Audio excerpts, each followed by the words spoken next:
नमस्कार मंडळी. आज मी विश्व आणि शिवला सरप्राईज गरम गरम टिफिन द्यायचं असं ठरवलं.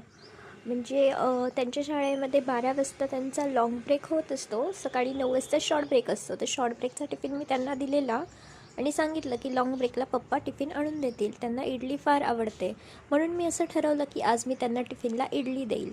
आणि म्हणून मी आज पटापट टिफिन बनवत होती त्यांच्यासाठी. 11 वाजले होते, पण अजून माझं काहीच झालं नव्हतं. शॉपला पण जायचं होतं, कारण मिस्टरांना माल आणण्यासाठी जावं लागतं.